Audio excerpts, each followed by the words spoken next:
Bonjour chers collègues. Au nom de Maître Pascal Niembo Muyumba, coordonnateur de la Commission nationale de lutte contre la fraude minière, nous vous souhaitons la bienvenue dans ce somptueux cadre de l'hôtel Biaka. Nous avons tous suivi il y a quelques jours un procès qui s'est déroulé à Lubumbashi dans l'ex-Katanga.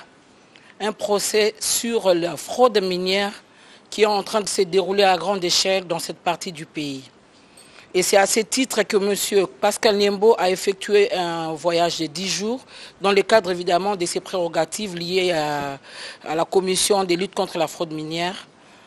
Maître Pascal Niembo y a séjourné et il a pratiquement initié un procès contre ceux qui sont en train de piller la République démocratique du Congo, ceux qui sont en train de faciliter la fraude dans ces coins du pays.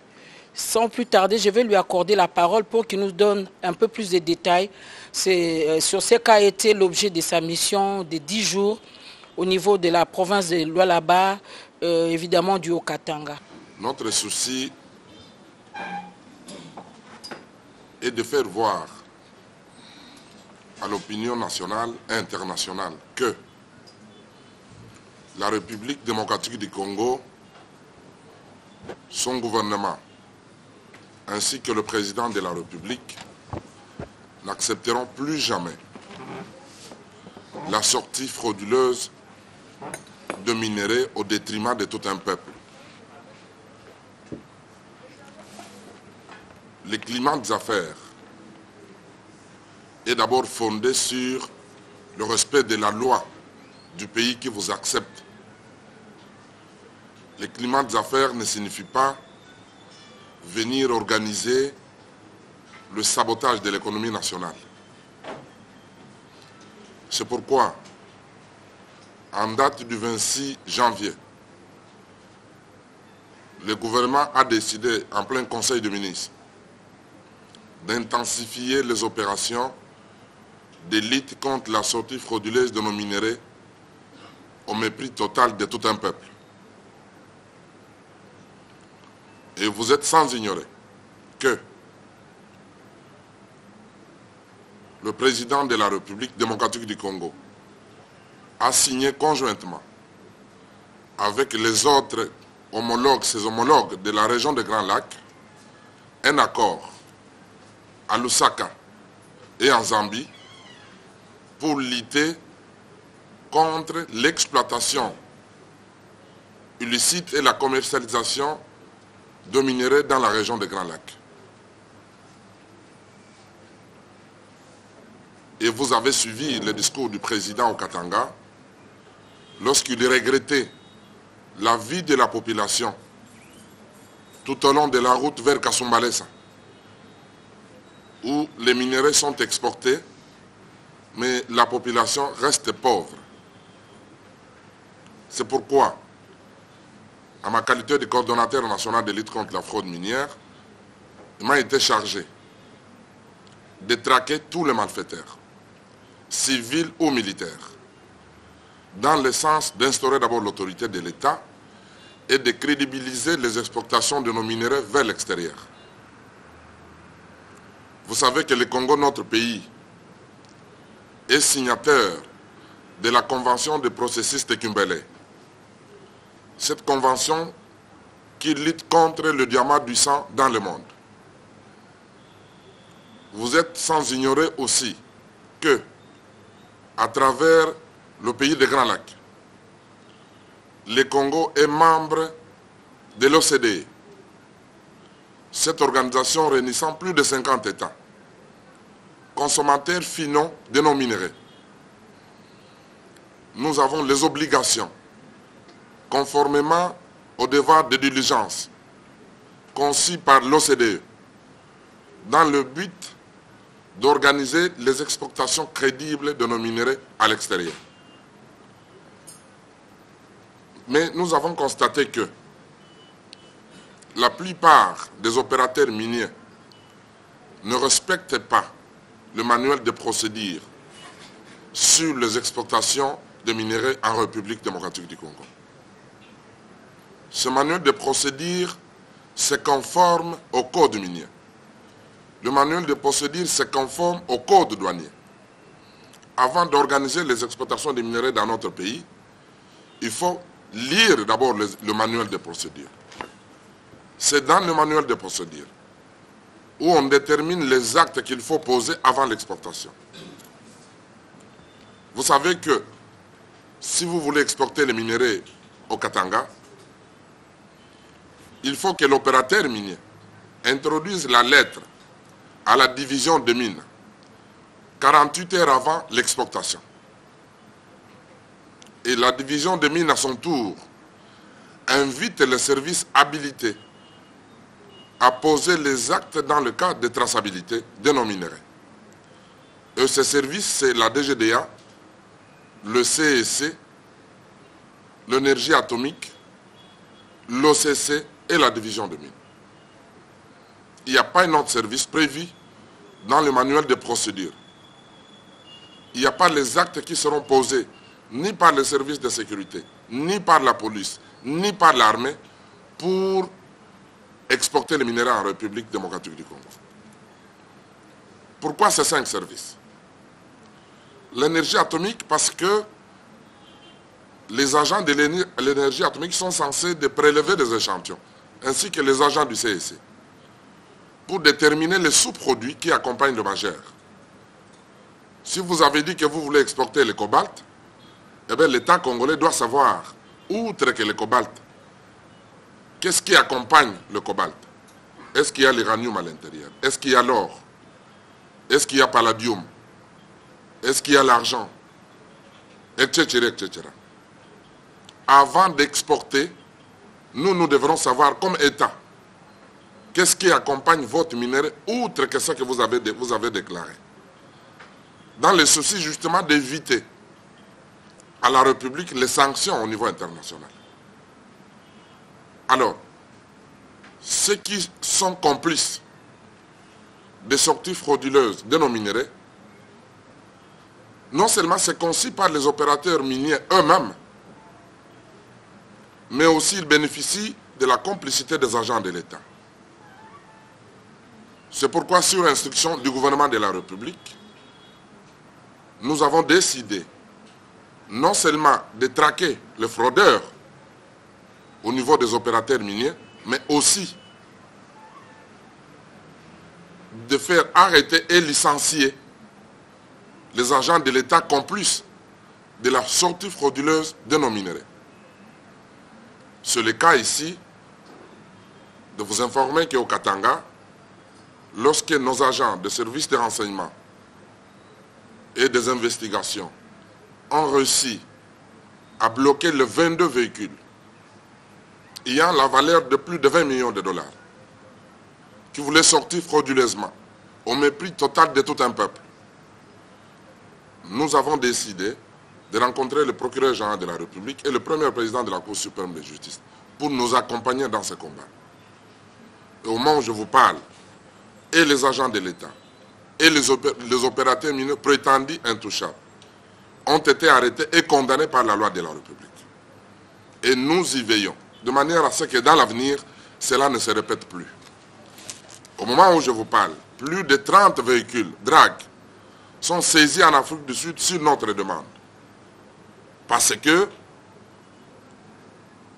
il y a eu des opérateurs miniers qui ont exporté, justement en complicité avec certains agents de l'État, que moi je considère comme des traîtres, des gens qui ne travaillent pas pour la nation, des gens qui travaillent dans le sens de saboter l'économie de ce pays. Ces 30 véhicules ont été saisis en Afrique du Sud par les services de renseignement sud-africains sur notre demande. Et ce n'est pas la première fois. Vous êtes sans ignorer aussi que nous avons déjà réussi à faire venir dans notre pays plus de 80 tonnes de castérite qui étaient entrées frauduleusement au Rwanda par le biais de la Commission nationale de lutte contre la fraude minière. Nous avons décidé de demander au gouvernement rwandais de nous restituer ces minerais entrés chez eux frauduleusement. Et ça a été fait. Sans citer plusieurs opérations que nous avons l'habitude d'effectuer nuit et jour à ce qui concerne la sortie frauduleuse de diamants. Ça, vous avez l'habitude de suivre avec moi à la télévision. Lorsque nous arrêtons, c'est dans toute transparence. Et la marchandise a toujours été confisquée pour les comptes de la République. Ce n'est pas pour les comptes de M. Nyembo, mais pour les comptes du pays. Et la marchandise est vendue en termes de vente publique. C'est de la même manière que nous avons saisi le 22 véhicules Katanga. Non seulement nous avons bénéficié de ce jugement qui confisque la marchandise au compte de l'État, mais aussi le 22 véhicules immatriculés sud-africains ont été aussi saisis pour les comptes de l'État. Parce que ces véhicules ont permis la sortie de non-minéraux d'une manière frauduleuse, sans aucune considération vis-à-vis de notre peuple. Je peux vous rassurer que ça va cesser. La tâche n'est pas facile. Nous avons toujours eu des couacs avec des responsables au niveau de la République. Mais nous disons que au moment où le commandant suprême lui-même, le numéro 1 de ce pays, le gouvernement de la République, tous ils se sont engagés pour lutter contre la sortie frauduleuse de nos minéraux. Mais le reste, nous mettons ça dans le panier des trafics d'influence. C'est ce qui fait que toutes les autorités qui vont s'impliquer dans le sens de soutenir les fraudeurs vont perdre leur fonction. Parce que pour le président de la République, c'est une détermination de mettre fin à la sortie frauduleuse de nos minéraux. La cause aux multiples rebondissements opposant le ministère public et parti civil CESC et DGDA à la bande de M. Ismaël et consorts a connu son dénouement ce jour à 7 h du matin.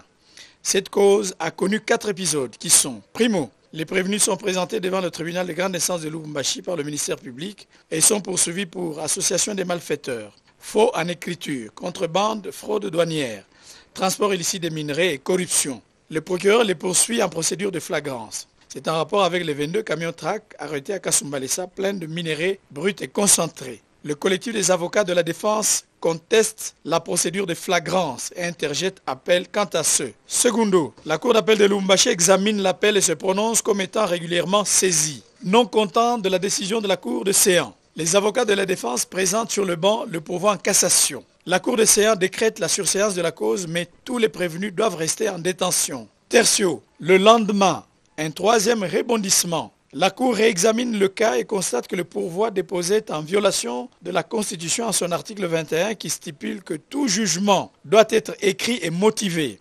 Et l'article 87 du Code de procédure pénale signale que le jugement doit être signé par les membres de la composition, ce qui n'était pas le cas, d'où la réouverture des débats. C'est par un avant-dire droit que la Cour s'est prononcée. L'appel des prévenus est donc déclaré irrécevable et la cause retourne au tribunal de grande instance. Quarto, la cause est instruite de nouveau au tribunal de grande instance de Lubumbashi. Cette fois-ci, le parquet présente 2 autres prévenus venant de Kolwezi, notamment M. Ilunga Kabila et Kassan Kata, tous de la Direction générale des douanes et accises de Kolwezi. À peine l'instruction venait de commencer, les avocats de la défense, non contents, selon eux, de l'interprétation de la conduite de la flagrance par le tribunal, déposent une requête en inconstitutionnalité sur le banc.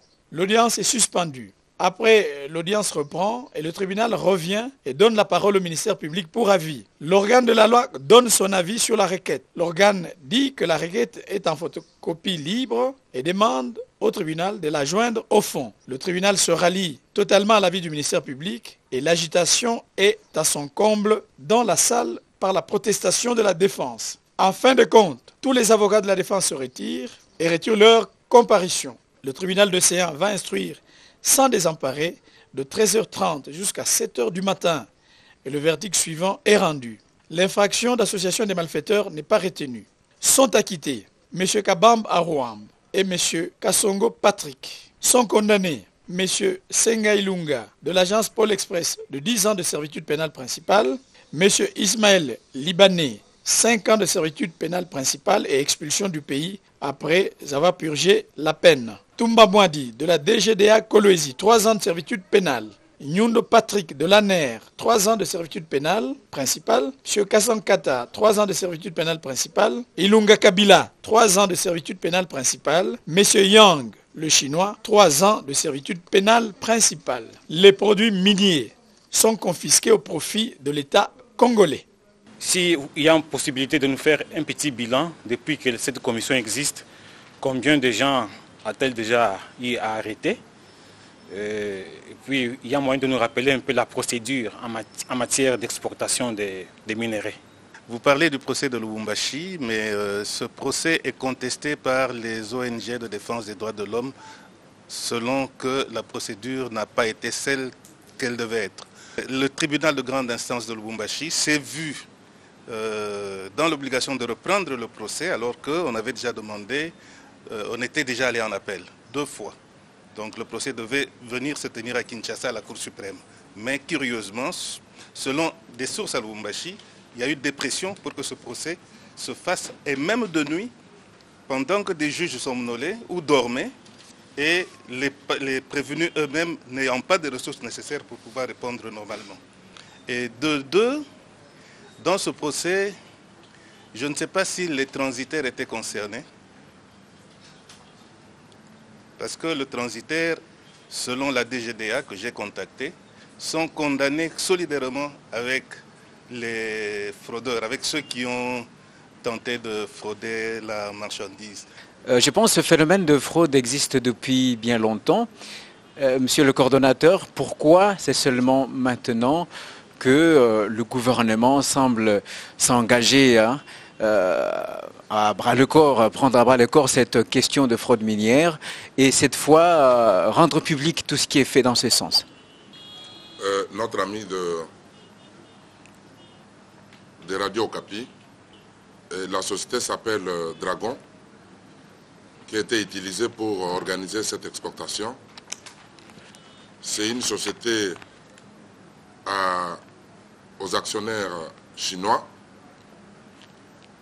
et un Libanais a voulu utiliser frauduleusement aussi ou en complicité avec pour la sortie de ce minerai. Et le responsable de la société, comme vous voulez savoir à quelle hauteur de peine, le responsable, les Libanais qui étaient à la base de la sortie frauduleuse de ce minerai, a été condamné de 5 ans ferme de prison. Et les minéraux confisqués au compte du trésor public.